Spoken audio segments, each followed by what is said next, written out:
Golden బే resort లో అసంతృప్త ఎమ్మెల్యేలను బుజ్జగించాలన్న శశికళ ప్రయత్నాలు ఆమెకు నిరాశనే మిగిల్చినట్టు తెలుస్తోంది. దీంతో రాజ్ భవన్ కు మద్దతుదారులతో కలిసి వెళ్లాలి అనుకున్న ఆమె తన నిర్ణయంపై డైలమాలో ఉన్నారు. ఎమ్మెల్యేల నుంచి పూర్తి స్థాయిలో మద్దతు కనిపించకపోవడంతో రిసార్ట్ నుంచి ఒంటరిగానే వెనుదిరిగారు. పరిస్థితి అనుకూలంగా లేకపోవడంతో సెంగోటియన్ పేరును బయటకు తీశారు శశికళ. డీటెయిల్స్ మా ప్రతినిధి దామోదర్ నడి తెలుసుకుందాం. దామోదర్, ఎమ్మెల్యేలతో కలిసి రాజ్ భవన్ ముందు నిరసన వ్యక్తం చేస్తాను, ర్యాలీగా వస్తాను అంటూ దూకుడు మీద ఉన్నటువంటి శశికళ వెంటనే ఎందుకు యూటర్న్ తీసుకున్నారు?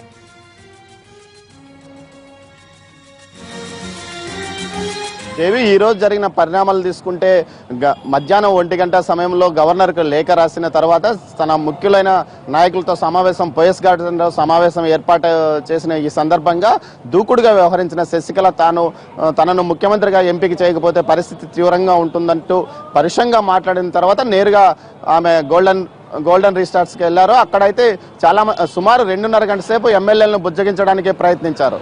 అయితే సుమారు 22 మంది ఎమ్మెల్యేలు ఆమెకు వ్యతిరేకంగా వ్యవహరించినట్టు తెలుస్తోంది. దీంతో ఆమె ఎంత చెప్పినానో వారు వినకపోవడంతో నేరుగా తిరిగి పోయస్ గార్డెన్ వైపు మరలినట్లు తెలుస్తుంది. ముఖ్యంగా ఈ రోజు జరిగిన పరిణామాల్లో ఉదయం పోలీసులు ఆడికి గోల్డెన్ బే రిసార్ట్స్ కు చేరుకున్న సమయంలో కొంతమంది మున్నార్ గుడికి సంబంధించిన వ్యక్తులు ఆమె మీద పోలీసులు అదేవిధంగా రెవెన్యూ సిబ్బంది మీద దాడికి ప్రయత్నించడం కూడా జరిగింది. ఈ దాడిలో 2-3 పోలీసులకు కూడా రాళ్ల దెబ్బలు తగిలిన పరిస్థితి ఏర్పడడంతో ఈ విషయం మీద గవర్నర్ తో పాటు పోలీస్ అధికారులు సీరియస్ గా మాట్లాడి వెంటనే మరింత ఫోర్స్తో లోపలికి వెళ్లి ప్రతి ఒక్కరిని వ్యక్తిగతంగా విచారణ చేయడం ప్రారంభించారు. ఈ నేపథ్యంలో ఇది మొత్తం రాష్ట్ర వ్యాప్తంగా ఒక సంచలన సంఘటనగా మారిపోయింది. అధికారంలోకి రాకముందే ఈ విధమైన దాడులు చేయడం భవిష్యత్తులో మరింతగా ఇబ్బందికరంగా మారి పరిణామం ఏర్పడుతుందంటూ ప్రజలు ఆందోళన చెందే స్థాయికి కూడా ఇది రావడంతో పాటు ఎమ్మెల్యేలు కూడా చాలా మంది తాము జయలలితను చూసి మీకు మద్దతు ఇచ్చాము, కానీ ఈ విధంగా మీ అనుచరులు వ్యవహరించడం వల్ల భవిష్యత్తులో మాకు ఇబ్బందికరంగా మారే పరిణామం ఉందంటూ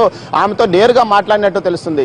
ఈ విషయంలో శశికళతో పాటు ఆమె సమీప బంధువులు సుమారు 4 ముఖ్యులైన మంత్రులు పళనిస్వామితో పాటు మరో 3 మంత్రులు సుమారు 2.5 గంటల సేపు ఎమ్మెల్యేలు 43 మంది గోల్డెన్ బే రిసార్ట్స్ లో ఉన్నట్టు తెలుస్తుంది. వారందరితో చాలాసేపు చర్చలు జరిగినప్పటికీ 22 మందికి పైగా ఎమ్మెల్యేలు తమ అసంతృప్తిని వ్యక్తం చేసినట్టు తెలుస్తుంది. భవిష్యత్తు రాజకీయం తమకు చాలా ఇబ్బందికరంగా మారే అవకాశం ఉంది. రాజకీయంలో కేవలం మీకు మద్దతు ఇస్తే ఈసారి మాత్రమే తాము ఈ 4.5 సంవత్సరం మాత్రమే అధికారంలో ఉండి ఆ తర్వాత పూర్తి స్థాయిలో కనుమరుగయ్యే అవకాశం ఉందని కూడా వారు ఈ సందర్భంగా ఆమెకు చెప్పినట్టు తెలుస్తుంది.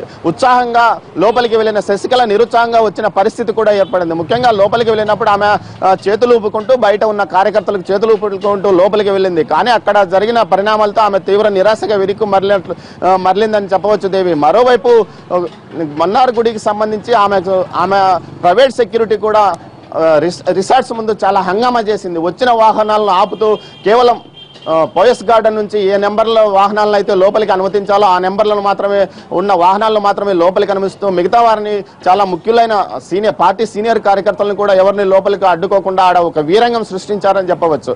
మొత్తం మీద ఈ వ్యవహారం ద్వీపం లాంటి ప్రాంతంలో శశికళ 1.5 గంటల ముందు ఎమ్మెల్యేలతో పరేడ్ నిర్వహిస్తాను, రాజ్ భవన్ ముందు నిరసన వ్యక్తం చేస్తాను అని ఎంతో దూకుడుగా బిహేవ్ చేసినటువంటి శశికళ ఒక్కసారిగా పన్నీరు సెల్వం వర్గం ఒక లిస్టు విడుదల చేసిన మీడియాకి ఇంతమంది ఎమ్మెల్యేల మద్దతు మాకుంది అని. దీంతో డిఫెన్స్ లో ఏమైనా పడ్డారా, వెనక్కు తగ్గారా?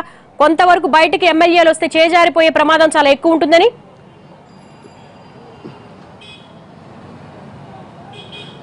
దేవి, ఈ రోజు ఒక్కరోజే ఏకంగా ముగ్గురు ఎంపీలు పన్నీర్ సెల్వం వైపు వెళ్లడమే కాకుండా మరో 2 సీనియర్ మంత్రులు విద్యాశాఖ మంత్రి పాండియన్తో పాటు అదేవిధంగా మరో మంత్రి బెంజమిన్ కూడా పన్నీర్ సెల్వంకు మద్దతు పలికాడు. ముగ్గురు ఎంపీలు 2 మంత్రులు వీరంతా పార్టీకి సీనియర్ నాయకులు. ముఖ్యంగా వీరికి ఎమ్మెల్యేలతో ఎంతో పట్టున్న నాయకులు. వీరందరూ అటువైపు చేరడంతో పరిస్థితి దిగజారిందని ఆమె అర్థం చేసుకుంది. దీంతో ఆమె సెంగోటైన్ పేరును తెర మీదకి తెచ్చింది. ముఖ్యంగా సెంగోటైన్ ను ముఖ్యమంత్రిగా చేస్తాను, తాను పార్టీ కార్యదర్శిగా ఉండి పార్టీని నిర్వహిస్తానంటూ ఆమె మరోసారి ఎమ్మెల్యేలకు ముందు వెళ్లడం కూడా ఆమెకు రివర్స్ అయినట్లు చెప్పవచ్చు. ముఖ్యంగా మీరు ముఖ్యమంత్రి అవుతారని భావించి మేము మద్దతు ఇవ్వడానికి వచ్చాము, మీరు ఇంకో వ్యక్తిని ప్రతిపాదిస్తే మాకు సరిపోదని కూడా కొంతమంది ఎమ్మెల్యేలు చెప్పినట్లు తెలుస్తుంది. దీంతో పాటు పెద్ద మొత్తంలో బేరసారాలు లోపల సాగినప్పటికీ ఎమ్మెల్యేలు భవిష్యత్తు రాజకీయం కోసమే వారు చాలా మంది ఈ ప్రతిపాదనలు విరమించుకున్నట్టు తెలుస్తుంది. ముఖ్యంగా జయలలితకు సన్నిహితంగా ఉంది, చిన్నమ్మ పేరుతో ఈమె వ్యవహరిస్తుంది, మా భవిష్యత్తుకు డోకా లేదని భావించిన